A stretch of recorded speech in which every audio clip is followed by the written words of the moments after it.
Assalamualaikum warahmatullahi wabarakatuh. Perkenalkan, nama saya Muhammad Zakwan Nawafi dengan nomor absen 7 dengan NIM 2410911110020. Saya dari angkatan 2024. Jadi di video kali ini saya akan menjelaskan tentang anatomi permukaan yang sebelumnya sudah dijelaskan oleh Dr. Oski Leandri, Magister Kesehatan.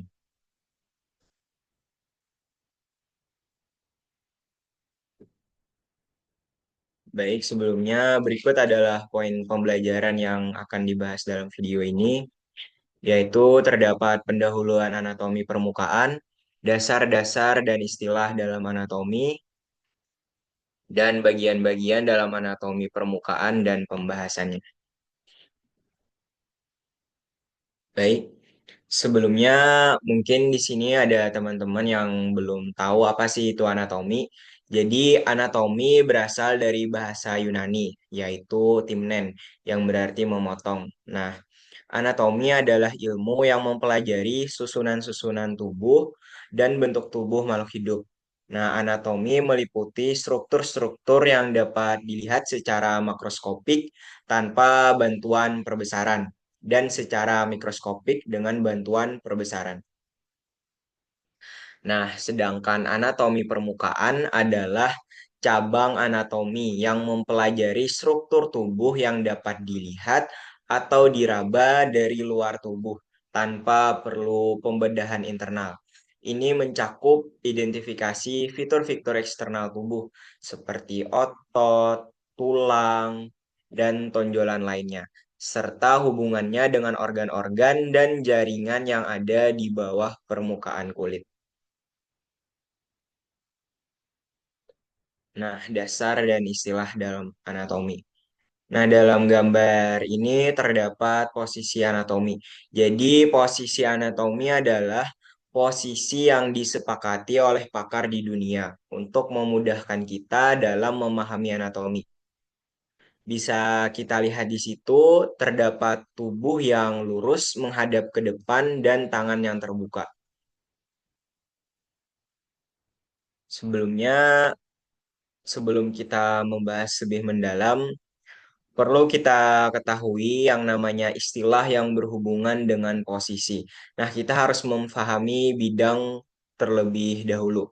Jadi, tubuh kita ada bidang-bidang hayal yang gunanya untuk mempermudah kita dalam memahami anatomi. Bisa kita lihat di gambar berikut terdapat bidang mid-sagittal. Jadi, bidang mid-sagittal adalah bidang vertikal yang terletak di sumbu tengah tubuh. Bidang ini membagi tubuh bagian kanan dan tubuh bagian kiri, yang dimana istilah di dunia kedokteran, bidang kanan adalah bidang dekstra, sedangkan bagian kiri adalah bagian sinistra. Selanjutnya, di gambar tersebut terdapat bidang paramedian. Bidang paramedian adalah bidang vertikal yang terletak sejajar dan di samping daripada bidang mid-sagittal. Dengan ada duanya bidang ini, maka kita bisa mengetahui istilah yang sering kita jumpai pada anatomi, yaitu medial dan lateral. Nah, di slide ini kan kita lihat di sumbu tengah terdapat bidang mid-sagittal yang membagi antara bagian tubuh kanan atau bagian dekstra dengan tubuh bagian kiri atau bagian sinistra. Nah, kalau kita lihat di sebelahnya itu ada bidang vertikal yang sejajar dengan bidang mid-sagittal. Itu adalah bidang paramedian. Medial, bisa kita lihat di sana terdapat medial. Jadi medial adalah posisi dari struktur tubuh yang terletak lebih dekat dengan sumbu tengah tubuh atau bidang mid-sagittal daripada struktur tubuh yang lainnya. Contoh, dada saya terletak lebih medial dibandingkan lengan saya. Selanjutnya, lateral. Jadi lateral adalah posisi struktur tubuh yang letaknya lebih menjauhi sumbu tengah tubuh dari struktur tubuh pembanding. Contohnya, lengan saya terletak lebih lateral dibandingkan dada saya. Selanjutnya, bidang koronal. Jadi, bidang koronal adalah bidang vertikal yang tegak lurus terhadap bidang mid-sagittal dan bidang paramedian. Bidang koronal ini membagi bagian tubuh depan dan bagian tubuh belakang. Nah, kalau dalam dunia kedokteran, tubuh bagian depan istilahnya adalah anterior, sedangkan tubuh bagian belakang adalah posterior. Selanjutnya, bidang horizontal atau bidang transversal. Jadi, bidang hayal yang memotong tegak lurus terhadap bidang mid-sagittal, bidang koronal, dan bidang paramedian. Jadi dengan adanya bidang transversal atau horizontal ini, maka bagian tubuh kita terbagi menjadi bagian atas dan bagian bawah. Nah, dalam istilah kedokteran, bagian atas disebut superior, sedangkan bagian bawah disebut inferior. Lanjut. Nah, bagian-bagian dalam anatomi permukaan dan pembahasannya. Hmm. Kita sebelumnya perlu mengetahui istilah-istilah dalam gerakan seperti gerakan fleksi. Contohnya gerakan menekuk seperti sendi siku dan lutut. Terus ada gerakan ekstensi, abduksi, aduksi, sirkumduksi, rotasi, inversi, eversi, dan lain-lain. Langsung aja kita bahas ya. Jadi di gambar tersebut terdapat rangka aksial. Jadi rangka aksial adalah bagian rangka yang terdiri dari tulang-tulang yang membentuk sumbu utama tubuh. Sedangkan fungsi utama rangka aksial untuk melindungi organ-organ vital seperti otak, jantung, paru-paru. Rangka aksial sendiri meliputi tengkorak. Tengkorak yaitu untuk melindungi otak dan struktur wajah. Terus ada tulang belakang, vertebrae, yaitu menyokong tubuh dan melindungi sumsum tulang belakang. Terus di sana ada tulang rusuk dan tulang dada, itu sternum. Itu fungsinya untuk melindungi organ-organ dalam rongga dada seperti jantung dan paru-paru. Next, ada rangka apendikuler, yaitu bagian rangka yang terdiri dari tulang-tulang yang melekat pada rangka aksial dan membentuk anggota tubuh. Nah, rangka ini berfungsi untuk memberikan gerakan dan fleksibilitas tubuh. Jadi kalau kita geraknya gampang, itu tuh karena ada namanya rangka apendikuler. Nah, rangka apendikuler tersendiri meliputi tulang-tulang lengan atas dan lengan bawah, termasuk bahu, klavikula, dan scapula, humerus, radius, ulna, serta tulang-tulang tangan. Terus ada tulang-tulang kaki, termasuk panggul, pelvis, femur, tibia, fibula, dan tulang-tulang kaki. Nah, dengan memahami perbedaan antara rangka aksial dan apendikuler tadi, kita dapat mengerti bagaimana tubuh manusia terlindungi dan bisa bergerak dengan bebas. Nah, berikut struktur-struktur bagian tubuh kita beserta regio. Bisa kita lihat di sini terdapat kepala, yaitu regionnya cephalon. Terus ada leher, cervicalis atau coli. Terus ada dada, regionnya namanya thorax. Terus perut, regionnya abdomen. Pinggang, yaitu lumbalis atau lumbal. Terus panggul, yaitu pelvis. Terus bokong, regionnya gluteal. Terus lengan atas namanya brachium. Lengan bawah regionnya antebrachium. Terus siku depan regionnya cubiti. Terus siku belakang regionnya ada olecranon, terus tangan regionnya manus, dan telapak tangan regionnya palmar. Kalau punggung tangan regionnya dorsomanus.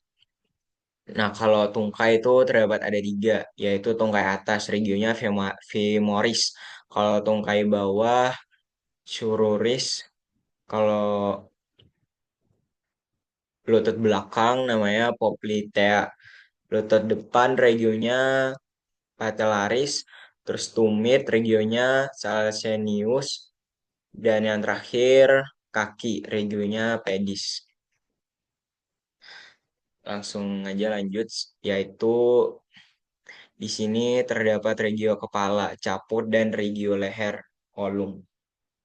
Nah, baik di sana kan terdapat rambut. Nah, rambut merupakan sel berserabut yang mengandung keratin dan terdapat di hampir seluruh tubuh manusia, kecuali telapak tangan dan kaki. Nah, kalau untuk fungsi rambut tersendiri yaitu sebagai melindungi kulit kepala, menyaring kotoran, mengurangi gesekan atau friksi, terus menjaga stabilitas suhu. Terus di gambar tersebut terdapat kartilago. Nah, kartilago atau tulang rawan pada telinga. Jadi itu adalah tulang rawan elastis yang berfungsi untuk mempertahankan bentuk telinga dan memberikan fleksibilitas. Terus di sana ada daun telinga. Nah, daun telinga berfungsi untuk menangkap gelombang suara dari lingkungan sekitar dan menyalurkannya ke gendang telinga. Nah, kalau rentang frekuensi yang dapat didengar manusia tuh ada 20 sampai 20 ribu Hz yang disebut audiosonik. Kalau suara di luar rentang tersebut, kita sebagai manusia tidak dapat mendengarnya. Atau disebut infrasonik dan ultrasonik. Itu yang manusia nggak bisa dengar. Selanjutnya di sana ada tulang hidung. Nah, tulang hidung adalah dua tulang lonjong kecil dan simetris. Masing-masing memiliki dua permukaan dan empat tepi. Terletak di bagian tengah wajah di persimpangannya, tulang-tulang ini membentuk pangkal hidung di bagian atas dan menjangkarkan tulang rawan hidung lateral atas di bagian bawah. Terus ada ini angulus mandibula atau sudut mandibula. Jadi angulus mandibula itu adalah bagian dari tulang rahang bawah yang terbentuk di tempat persimpangan antara tepi posterior ramus ansiden dengan tepi inferior badan mandibula. Selanjutnya ada tulang rawan tiroid atau disebut cartilago thyroidea, yaitu sebuah tulang rawan terbesar pada laring. Nah, tulang rawan ini terdiri dari dua laminae yang tepi anteriornya menyatu satu sama lain pada sudut lancip di garis tengah leher dan membentuk tonjolan subkotan yang disebut tonjolan laring atau biasanya kita dengar pomum adami. Selanjutnya ada plexus brachialis. Jadi plexus brachialis adalah kumpulan saraf yang mengendalikan gerakan dan sensasi di lengan, di tangan, dan bahu. Nah, saraf-saraf ini berasal dari akar saraf di leher dan batang tubuh bagian atas. Di bagian atas sumsum tulang belakang. Terus di sana ada klavikula. Nah, tulang selangka klavikula. Jadi itu adalah tulang panjang yang sedikit melengkung yang menghubungkan lengan dengan tubuh.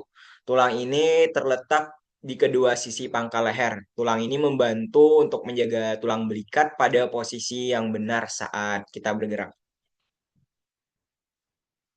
Selanjutnya di sini terdapat regio thorax, thorax region.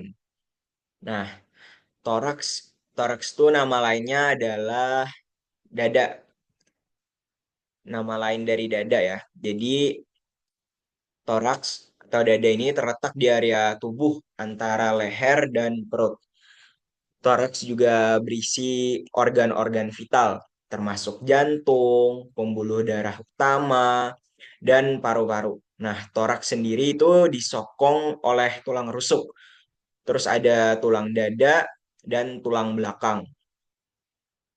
Kalau di situ kan ada namanya otot tipis. Nah, otot tipis yang disebut diafragma, memisahkan antara toraks dari perut.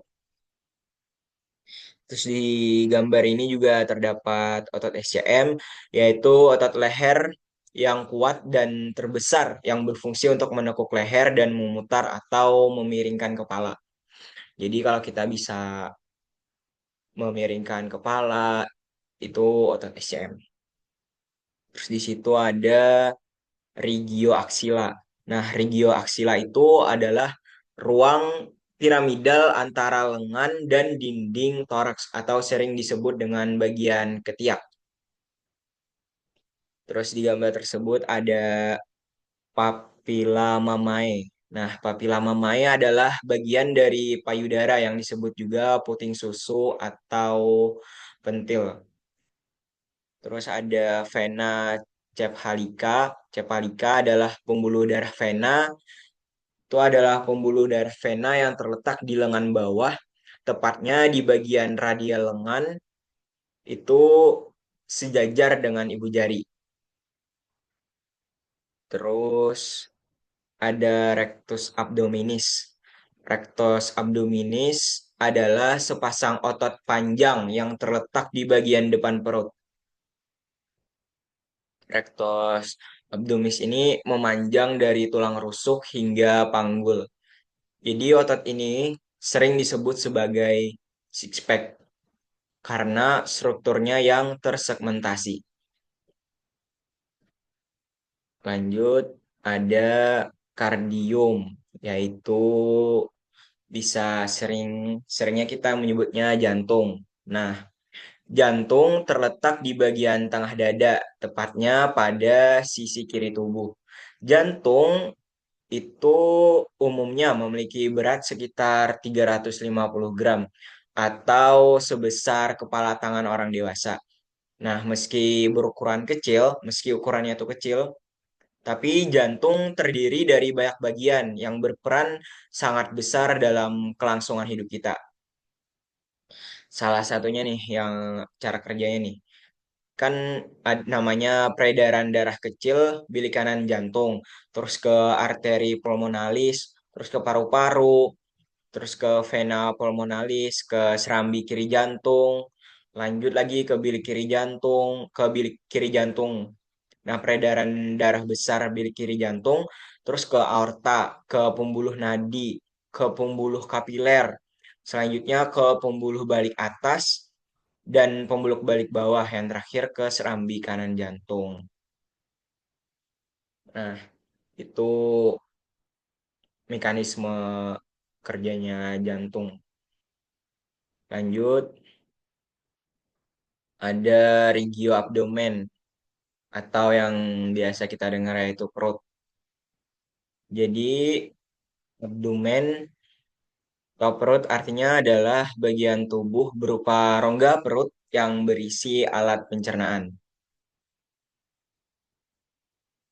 Bisa kita lihat di sana ya. Selanjutnya ini perut. Jadi perut itu bisa kita lihat di gambar tersebut kan abdomen atau perut tadi dibagi menjadi 4 dan 9 kuadran. Nah, regio hipokondrium kanan itu terletak di kanan atas. Isinya hati dan kandung empedu. Kalonya regio epigastrium itu terletak di tengah atas, berisi lambung, pankreas, dan sebagian hati. Selanjutnya di gambar tersebut terdapat regio hipokondrium. Nah, hipokondrium itu terletak di kiri atas yang isinya ada limpa dan sebagian lambung. Terus ada lagi regio lumbal kanan.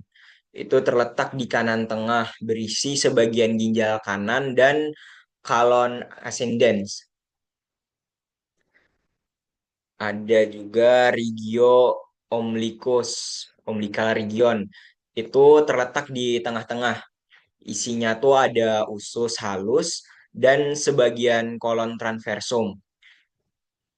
Terus di gambar itu ada regio lumbal kiri yang terletak di kiri tengah berisi kalon descendant. Terus isinya ada sebagian ginjal kiri. Terus ada regio iliaka kanan, iliac region. Right iliac region itu terletak di kanan bawah yang isinya tuh ada cecum dan usus buntu atau bisa bisa biasanya dalam dunia kedokteran itu appendix. Terus regio hypogastrium. Nah, hypogastric region ini terletak di tengah bawah yang berisi kandung kemih dan sebagian usus halus. Yang terakhir ada regio iliaka kiri. Letaknya itu di kiri bawah yang isinya ada kolon sigmoid. Nah, pembagian tadi itu digunakan untuk membantu para dokter dalam pemeriksaan fisik dan diagnostik. Selanjutnya di sini ada regio pelvis dan perineum. Nah, bisa kita lihat di gambar tersebut ada namanya simfisis pubis. Jadi simfisis pubis adalah sendi tulang rawan yang menghubungkan dua tulang kemaluan pada tulang pinggul. Terus ada vena. Nah, vena itu adalah pembuluh darah yang berfungsi untuk mengalirkan darah dari seluruh tubuh kembali ke jantung. Itu namanya vena. Nah, ada juga glans penis.